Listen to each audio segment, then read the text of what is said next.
What we need in our political leadership is courage and conviction. Yes, luck helps, but in the end it's conviction and courage that are the keys to political success, and we haven't had enough of either in recent times. One way or another, we weren't able to bring it home. 2025 is a year of change. Cultural and political disruption is transforming our nation and the global order. The rebellion against the establishment has accelerated. Australia and the Western Alliance is now at a crossroads. Either the mainstream will continue its ascendancy or the elites will prevail. Welcome. It's Tuesday after the 2025 federal election. My name is John Roscombe, a Senior Fellow at the Institute of Public Affairs, and this is Australia's Future with IPA Distinguished Fellow Tony Abbott. Today we'll be talking about what happened on Saturday, what went wrong, what went right, and what is the future forward for freedom in Australia, for the centre-right and for the Liberal Party.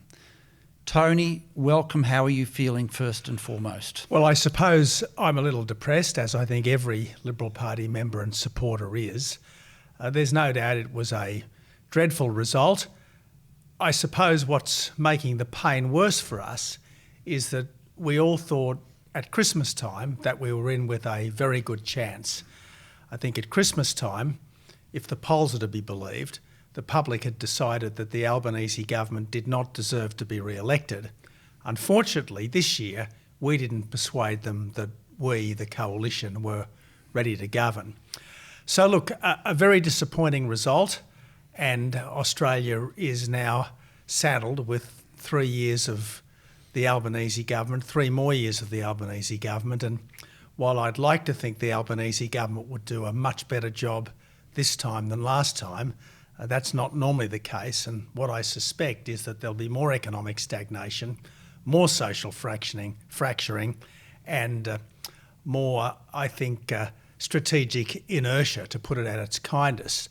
I probably should say, John, that despite everything, Peter Dutton does deserve our gratitude, first for helping to defeat The Voice, which would have been a diabolical outcome for our country, and second, for making a very courageous decision, a principled decision, late last year, to put the Labor Party ahead of the Greens on the Liberal how to vote.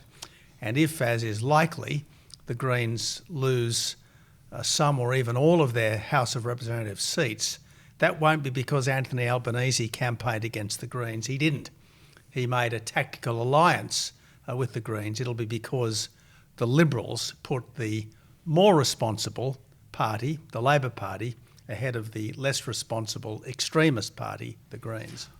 What went wrong on Saturday? And then I'm going to ask you, what went wrong 10 years ago? Because people like me would have the view that the election campaign and the Liberal Party's lack of policies reflect a lack of debate, a lack of thinking about Australia's future, and that policies are only a reflection of beliefs that we hope are put into action. And if we don't have beliefs, we don't have policies. So can I ask you, what happened in the campaign, and then what has happened before the campaign? If I could, before I get onto that, John, just say, while it was a disastrous result, I hope Liberals don't lose heart. Think back, for instance, to John Howard in 2004. Everyone thought Labor was out of office for a generation. In fact, they came back within 3 years. Can I then push back on that, which is, I would say, and we're both speaking as Liberal Party members, and you've done so much for the party and for Australia.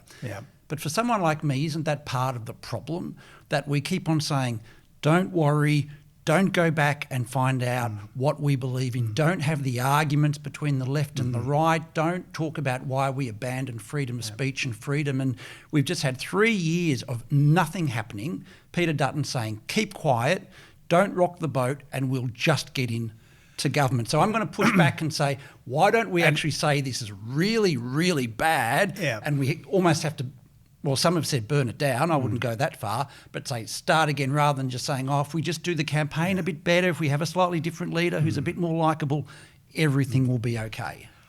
I don't want to minimise the scale of the defeat, but on the other hand, I don't want people to lose hope.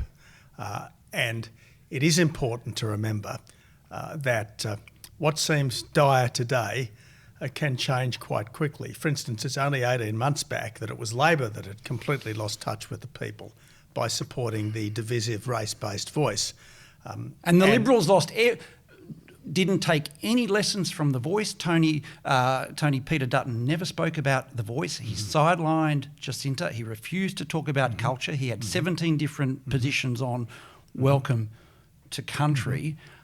Again, aren't you just saying that don't worry, it'll be okay when it won't be? No, I would never say after a defeat of this magnitude against a government which was so eminently beatable that nothing needs to change. You would have won, but we'll move on. But I do want to reassure people that there is hope, that the next election is winnable, that the Liberal Party does have a future. And I suppose the first and foremost reason why I believe the party has a future is because I think our essential values, if properly reflected in policy and in the way we conduct ourselves, I think our essential values make us much more a natural party of government than our opponents. For instance, I've always said that the Liberal Party was liberal in the sense that it supports smaller government, lower taxes, greater freedom.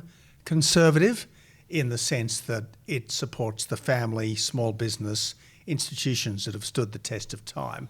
But above all else, patriotic in the sense that it believes that this country is the best country on earth to live and wants to keep it that way. So as the Freedom Party, as the Tradition Party, but above all else as the Patriot Party, I think we have so much going for us if we reflect our best values. And the problem was that having got ourselves into the box seat at the end of last year by successfully opposing the voice, by courageously proposing a much better way forward on energy with nuclear power, by stating that there was only one flag, not three, by pointing out that education risked becoming indoctrination, politically correct indoctrination.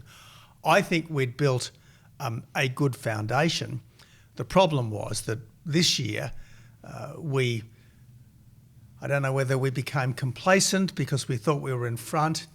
I'd argue we became safe. And therefore risk averse. Yes, risk averse. And that's what MPs have been talking to me about since Saturday. This year, really from January on, we failed to pick fights. And when we did pick fights on, for argument's sake, trying to get public servants back into the office, as soon as we came under a bit of pressure, we pulled back. Peter Dutton is completely correct. Welcomes to country, acknowledgements of country are radically overdone. I would say in most circumstances completely out of place because the country belongs to all of us, not just to some of us, regardless of how long some of our ancestors might have been here. So I think Peter was very much a Liberal leader in the instinctual tradition of Menzies and Howard. But I just think we kind of lost our mojo a bit. We lost direction a bit in the months leading up to the election. And if you go back and have a look at the polls, you'll see that we were still very strong, really until the beginning of March. And it was after the work from home policy was ditched, the get the public servants back to the office policy was ditched, that we started to, I think, hemorrhage support. And so it went on. But at the end of the day, the job of a political party is to come up with sensible means to ameliorate the problems of the country. And just at the moment, we've got a serious problem of economic decline. We've got a serious problem of social fracturing. We've got a very significant strategic issue, given the United States retreat and communist China's advance. And there were so many things where we seemed to come forward with something, whether it be education, whether it be immigration, and then having promised, we didn't. Well, quite I would argue deliver. at the very first criticism, at the very first attack from the left, the Liberal Party and the coalition didn't have the courage of its conviction and then retreated. So I think Peter Dutton at many levels did understand Australia. Let's take an easy example. His view on Welcome to Country at Anzac Day was absolutely right. It was supported by the majority of Australians, Liberal voting and Labor voting. But then at the first whiff of criticism, he abandoned a position that most Australians support. What is that? And I know it's difficult for you to talk about Peter Dutton, but is that something about the centre-right after Tony Abbott left the Prime Ministership, that they're not willing to take criticism from people who hate them? They listen too much to people who don't like them and don't listen to people who want them to succeed? Well, as I said, John, I think that Peter has done Australia two huge favours. First of all, helping to defeat the Voice. It may not have been defeated, but for the position that Peter and the coalition took. And second, helping to undo the Greens by taking the principled position on this that the Labor Party has monumentally failed to take. The Labor Party, I suppose, is the unworthy beneficiary. But why of does the the position Liberal that Peter Party took. recoil from criticism after you? And let's speak in favour of Scott Morrison's, I think, far-sighted AUKUS decision, although, as we know, there's a long many way a to slip go on twixt it, the yeah. cup and the lip Yeah. when it comes to Yeah. the acquisition of these nuclear-powered submarines. Well, John, in the end, what we need in our political leadership is essentially courage and conviction. Yes, luck helps. Yes, judgment is essential. Yes, character helps too. But in the end, it's conviction and courage that are the keys to political success. And we haven't had enough of either in recent times. Again, I want to stress, I think Peter was instinctually very much in the right place. But having done so well up until the end of last year, whether it was complacency, whether it was an abundance of caution, The whether people it was around him, whether it was difficult colleagues, Yeah. I don't know. That's something that I suppose will be discussed and debated as time goes by. One way or another, we weren't able to bring it home because, as I said at the beginning, I think the public ask two questions before they go into an election. Question number one, does the government deserve to be re-elected? If the answer is no, they then ask the further question, is the opposition ready to govern? And we weren't able to persuade them on that second question. The polls all showed before Christmas the public, by and large, had decided the Albanese government was not worth re-election. The polls showed earlier this year, in the run-up to the election, the public weren't convinced we were ready, and that was the difficulty, and ultimately we found it on that point. Can I then take you back to a bigger question about the centre-right in Australia? And part of my thesis would be post-GFC going back, post-COVID, the public, the community are looking for security. We had a news poll that indicated that the vast majority of Australians, some 70%, both Labor and Liberal voters, Greens and Nats as well, support government handouts. They support cash transfers to ease the cost of living crisis, funded by borrowings from our grandchildren. Now, how does the coalition and the centre-right more broadly stay relevant to Australia and mount an argument for lower tax, small government, when overwhelmingly at the moment that is not what the Australian public are seeking from the government? They're seeking security, safety and cash, which is what Labor seemed to have offered and we didn't. How do we change that? And look, in retrospect, by declaring that it was a cost of living election, we made it all about relief who could give the biggest and the best relief package rather than the economic vandalism that had created the cost of living crisis. Exactly. Can you talk a bit more about that? Because that seemed to be conceding every argument to the Labor Party, and then we were afraid to say our great-grandchildren are going to be paying off $1 trillion of debt. And John, one of the things that we on the centre-right often fail to do is to make the moral case for our policies. We don't believe in market mechanisms because we're just naturally mercantile.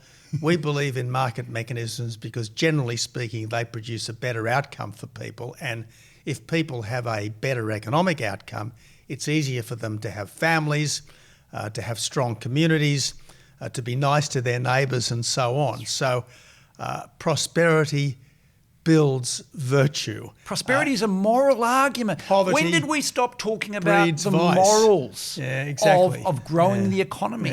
Yeah. What do you think happened? And again, it comes back to it seems to me, looking from the outside of the parliamentary party, that they were just too eager to accept the criticisms of their critics and not think about what this meant.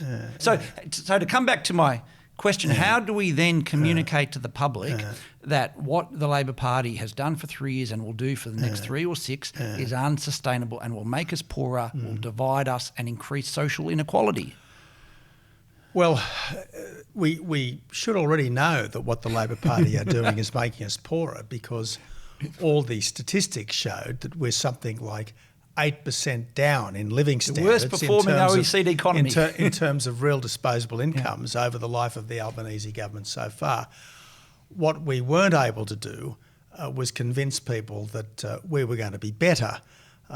Now, this is where we have to be able to convincingly explain to people that when you are running an energy system to reduce emissions rather than to produce affordable and reliable power, you, the public, will be worse off. When you are running the economy to protect the unions, you, the worker, are ultimately going to be worse off. When you are more concerned with kind of radical environmental protection, you won't build the prosperity upon which our country's well-being depends. You hurt the poorest. Exactly right. And the point I perhaps made a moment ago a bit too bluntly, if you want people to be decent to each other, don't put them under too much pressure.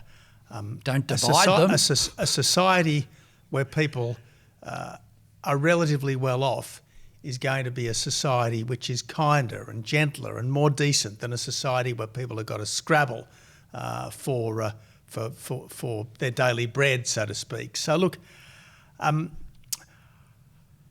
what do we do? I mean, is it the job of a political party to give the public what they want, or is it the job of a political party to give the public what they need? Good politicians are those who try to persuade the public, effectively persuade the public, that what they need is actually what they want.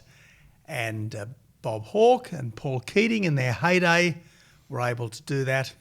John Howard and Peter Costello at their best were able to do that. I think in my own way I was able to do that in the run-up to the 2013 election. I think that's been proved over 2 elections that you ran. But obviously, in terms of smaller government, we need to remake the case. We need to have another go at persuading the public that government can't give you $1 that it doesn't in the end take from you first or take from you subsequently. And you are generally better at deciding what to do with your money than the government is. So did the centre-right fall for the Fukuyama argument that we'd won the moral debate, that Australia under the Hawkes and the Howards and then the Abbotts had succeeded in entrenching prosperity, the China boom helped make us rich? Had we just assumed that argument had been made and had been won and that we just had to stop making it, and then we accept the Labor argument that it's now just about cutting up the cake, not growing the pie. Well, let's take the two biggest challenges that the wider world has faced in the last couple of decades. First of all, the global financial crisis of 2008, and then the pandemic of 2020 to 22. The global financial crisis was essentially brought on by a surfeit of debt and deficit. Rather than face up to the fact that governments could not endlessly borrow and endlessly spend, there was actually a doubling down of that. There was the rise of funny money, quantitative easing, effectively printing money. And it seemed to work. Asset prices inflated massively, but that obviously exacerbated inequality because those who already had assets got much richer much more quickly than those that didn't. Wages stagnated. Pressure on the middle increased. But the system, the house of cards, didn't come tumbling down.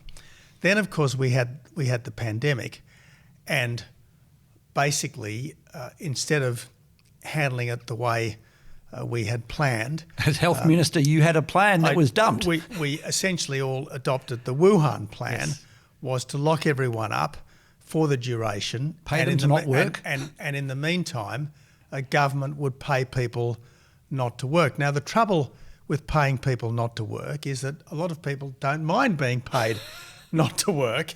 And this can be incredibly morale sapping. This can be incredibly spirit sapping. And I think it was particularly spirit sapping for people on the conservative side of politics, because at the heart of our instinctive political position is a belief in smaller government and greater freedom. And during the pandemic in Britain and in Australia, conservative national governments connived at massive expansions in the size of government, even if only temporary, and massive restrictions on freedom, even if temporary. And I think it's been difficult for us as a political movement, and indeed for the public, to snap out of that. And I think that, in a sense, the Albanese government was able to harness that mindset more effectively than we have so far, because, as I say, I mean, we don't think there is any such thing as something for nothing. We don't believe the world owes you a living. We believe in initiative, in responsibility, in enterprise. Yes, we want everyone to get a fair go, but by God, we think that if you don't have a fair go, it's very hard to actually demand a fair go. So what then is the Liberal Party brand equity? And I say that not just in the context of the election result, but in an outcome whereby less than 2/3 of Australians voted for one of Australia's two major parties, and also in the context of the Liberal Party at the state level, most charitably it can be said, is at a pretty low ebb. So what is the Liberal brand equity now? Can it be remade? Can it be refashioned? Or, as some has been arguing, it's been a wonderful 80 years, let's try something else. Well, I don't believe there's anything better. I think that if you look at the great cycles of public life, the cycles of greater freedom invariably work better for people than the cycles of greater control. So what are our brand equities? Well, I think our brand equities remain responsible economic management and strong national security.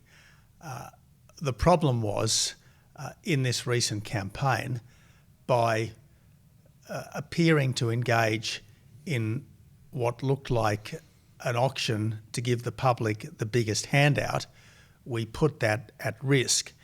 And by failing to come up with a defence policy until very late in the day, particularly a defence policy which was simply a funding envelope rather than a considered program to create a stronger defence, I think we did somewhat tarnish our brand equities. But again, there's no reason why that can't be brand improved. Equity can be next destroyed time quickly, round. but takes generations to build. I take that point. I mean, you can spend a lifetime building a reputation and destroy it in an instant. I accept that. And yet I think voters understand that sometimes, because of a few bad decisions or because of a particular set of personnel, something can Oh, well, you raise a really... wane rather than wax, but different circumstances, different personnel.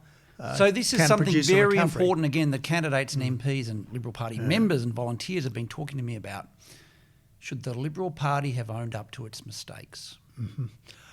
Well, I certainly think that we should have probably had a much more thoroughgoing discussion after the 2022 election of what we could have done better over the previous 3 terms of government.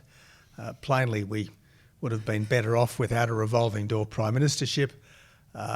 Plainly, there were times when we did, I think, risk becoming Labor light, and certainly I think the pandemic could have been handled a lot better.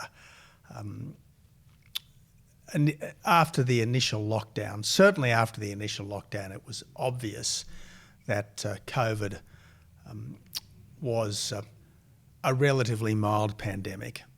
Not nothing, but it wasn't the Black Death, it wasn't even the Spanish flu, and it should have been handled in a much milder way than it was. So the policy response should have been a lot less draconian.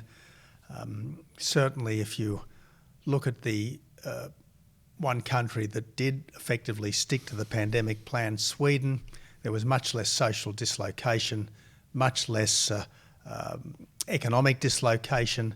The American states, which took a less harsh approach, like Florida and Texas, don't seem to have had the same long difficulties that they haven't suffered from a political and economic and social long COVID the way other places like California and have. not that, I would have loved Peter Dutton to have done it, but not that he needed to apologise for the lockdowns and certainly for them continuing for as long as they did, but some acknowledgement about the censorship, the surveillance, the abrogation of our freedoms. It was never even acknowledged. And before I talk about the future, then, can I just ask you a couple of other aspects of the campaign? Trump, good or bad, how big an impact was it? Well, I suppose I should start by saying that I think there are essentially 2 Trumps. There's domestic Trump and there's foreign Trump. Domestic Trump is doing what I think is quite a bit right. I mean, strong borders, tick. Efficient government, tick. 2 genders, tick. DEI, tick. All of those things. So drill, baby, drill. Make the most of your resources, tick. But look, trying to seize Greenland, whacking massive tariffs on Canada in particular, which is perhaps... So did that change vote? Did Trump saying he wanted to take Greenland change votes in Australia? I think that someone who has never been very popular abroad suddenly looked threatening and disruptive, and I think the Labor Party were quite good at insinuating that somehow Peter Dutton was a kind of mini Trump, in the same way that the left of centre party in Canada persuaded Canadian voters recently that somehow Pierre Poilievre, who had been in front in the polls for the best part of 2 years, was somehow mini Trump. What would you have done if you were Dutton in relation to the Trump disruption and dislocation, and especially the tariffs? How would you have advised Peter Dutton? Lean into it or run away and attack? Well, look, I think that we have to appreciate that regardless of the current administration, America is family, and with family, you do your best to minimise the disputation and to do as much as you possibly can behind closed doors, as opposed to having a public spat. But what would Dutton have done to combat Labor's argument that you're a mini Trump, that you've got a Doge, that you want Jacinta Price to do a Musk? How would you have combated that? Well, the main point is to do what you can to try to remind people of what's really in their best interests. Now, you might remember the chart that Trump displayed on so-called Liberation Day. It had Australia as imposing a 10% tariff on American imports. Well, that's completely false. Yes, there's a GST of 10% on everything which is sold in Australia, including imported goods. But we've had effectively zero tariffs on the United States since the Howard government and the Bush administration concluded the free trade deal back in 2004. So he was factually wrong when it comes to Australia and the United States trading arrangements. So you'd politely point that out. You'd also remind the administration that actually America has a massive trade surplus with Australia. At the moment, America exports to us about $90 billion a year. We export to them about $40 billion a year. So that's a very big balance America's way. And then you try to explain that trade is not a zero-sum game. Just because, for argument's sake, I buy a cup of coffee off you, I pay you $5, you give me the cup of coffee, it doesn't mean that you're ripping me off. I mean, I'm very lucky to get the cup of coffee from you. And no doubt you will then have some kind of an arrangement with me at some point. The Coalition didn't engage in any of this debate, and the Coalition didn't say, well, Doge and Musk is different from Australia, and instead we engaged in ham-fisted attacks on public servants, and it seemed that we didn't even know that the certified agreements stop a federal government getting anyone to not work from home for the next 3 years anyway. And one of the real, I suppose, one of the inexplicable failures during the campaign was to respond immediately and very strongly to Labor's lies. I mean, you know, the lies were legion. Whether it was the claim that somehow the Coalition had cut $50 billion out of health, false. Health expenditure increased in every year of the Coalition government.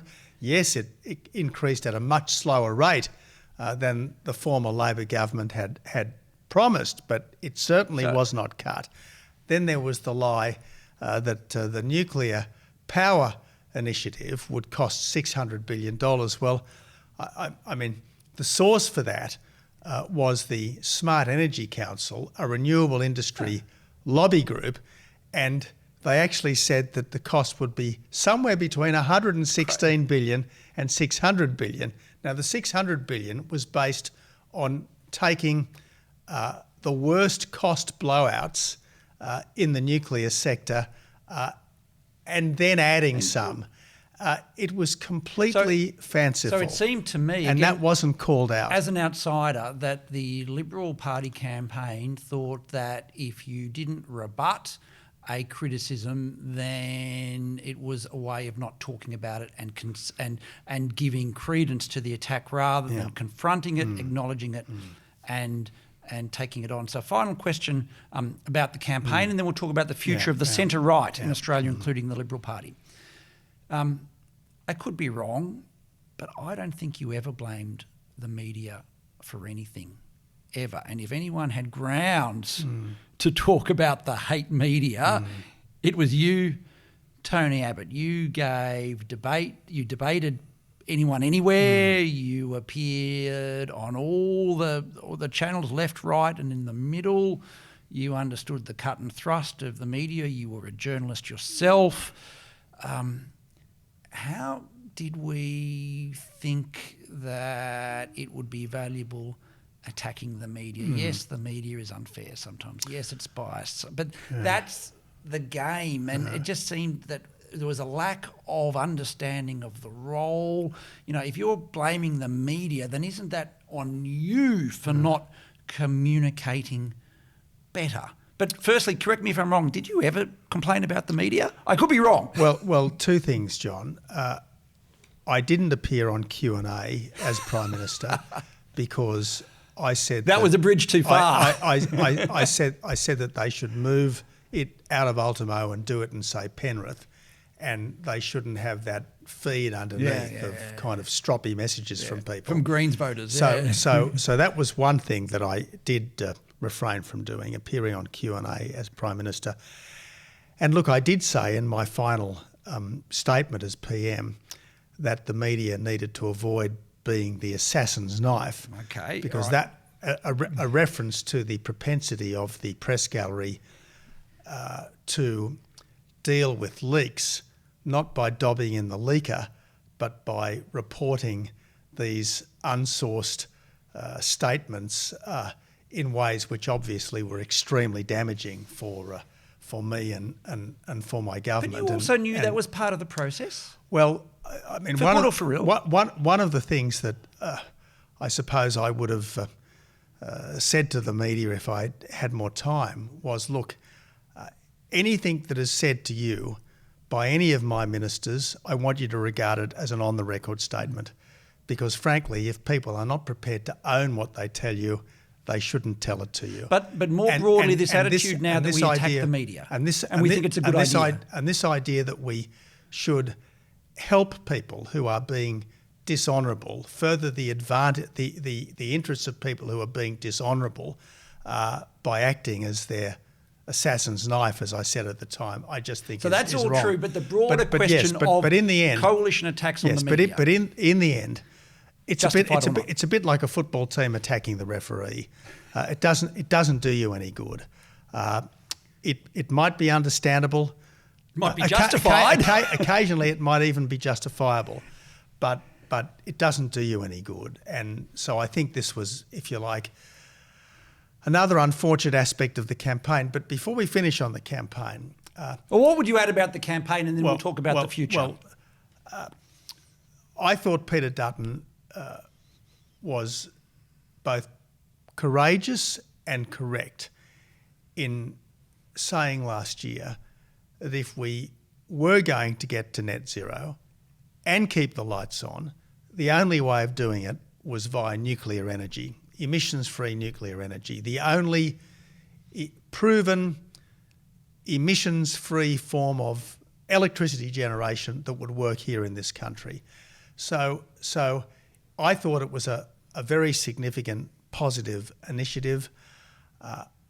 I think that energy is one of the absolutely key issues at the moment. And instead of developing our energy policy, including the nuclear dimension, we put it out there and then retreated. We didn't have routine media conferences outside the Lucas Heights nuclear reactor shadow spokesperson to prove that it was possible for people to live for decades and decades within a couple of 100 metres of a nuclear reactor with no ill effects. We didn't go to the communities which were the potential sites of nuclear power stations to talk about the large numbers of very well-paid ongoing jobs that these would create. Likewise, we insufficiently went to the places being devastated by 300-metre high wind turbines and vast expanses, forests of wind turbines and vast arrays of solar panels. Destroying prime agricultural land, prime growing agricultural food for the land, world. pristine Forest, national parks, yes. all being devastated in the name of saving the planet. So, I mean, the paradox of destroying the environment in order to save the environment, we never adequately dramatised this. I'm so glad you raised net zero, and I was going to ask you about it. So for me, net zero and the coalition's nuclear policy demonstrated every failure of the coalition of the last 10 years. Nuclear power was the second best alternative to abandoning net zero. Most of the party room knows that net zero is unsustainable, is based on, at best, arguable science, and would dump net zero tomorrow if they could. But the coalition rather than having that debate and being subject to its critics and demonstrating that net zero is absolutely unattainable, as Tony Blair is now talking about, they went for a second best option.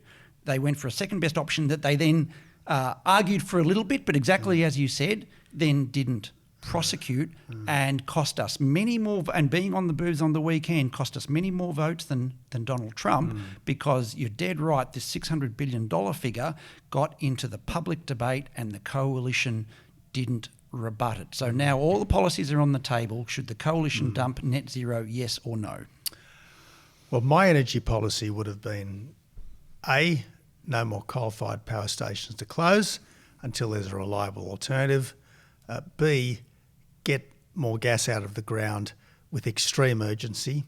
C, no subsidies for renewables, because if they really are cheap, they don't need subsidies.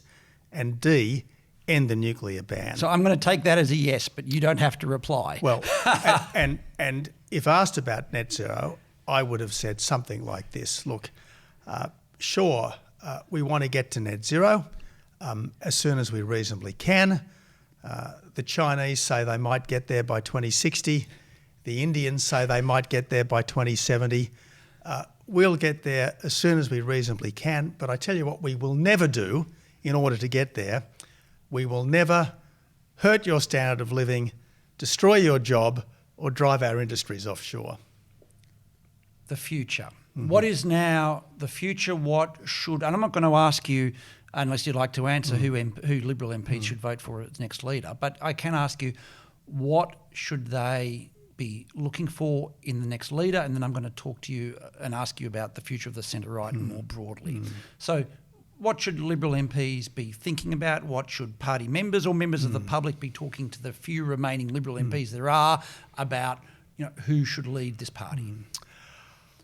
Well, John, look, who becomes the leader is obviously a matter for the party room, and there are people in the party room who I've got a lot of admiration for, but I really should just leave that to my former colleagues. I guess what I'm more interested in is what are the sorts of things that the next leader should be doing to ensure that we get a much better outcome in 2028 than we did in 2025. I think the first thing we need to do is revitalise our party. Our party is too few, it's too old. In some areas it's probably, if you like, too ethnic. In other areas it's not ethnic enough. And we just need more people in our party. Does the Liberal Party have a women problem? So we get more members into our party. We take our members seriously by giving them the right to pre-select candidates, and we don't play silly games to stop that from happening.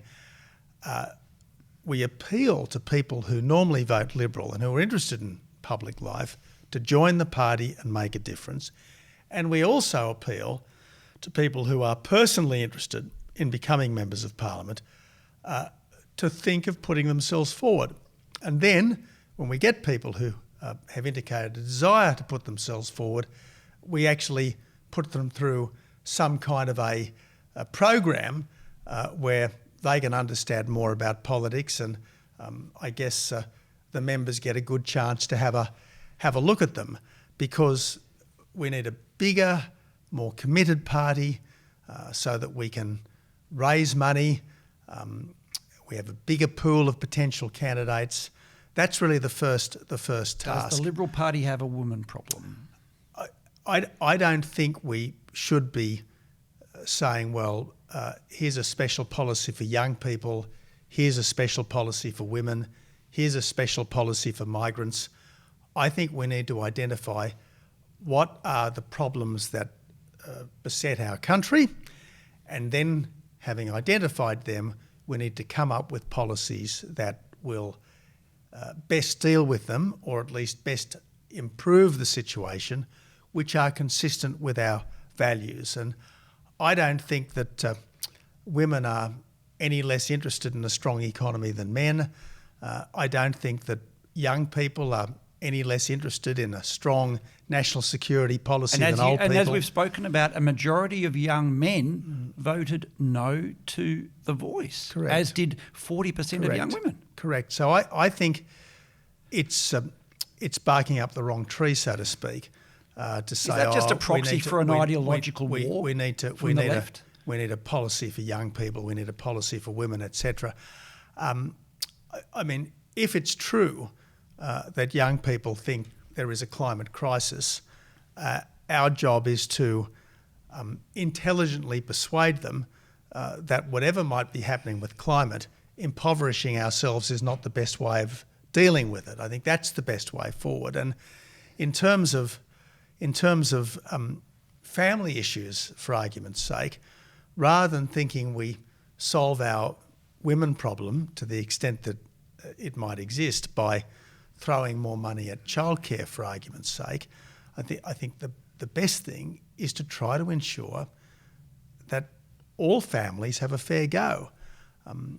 One of the big challenges over time is going to be how do we bring some of these important areas of social endeavour, which have become increasingly corporatised in recent times, back into the family and the community. I mean, childcare, aged care, disability care are being industrialised, and in some instances that's unavoidable. But as far as possible, all these things should be done within the family. And we need to find ways of supporting the family option in all of these areas. A final few questions before we end this wonderful discussion. You talked about the domains of leadership before from the centre-right. You talked about economics and security. And I agree with those two, but for me there's a third, culture.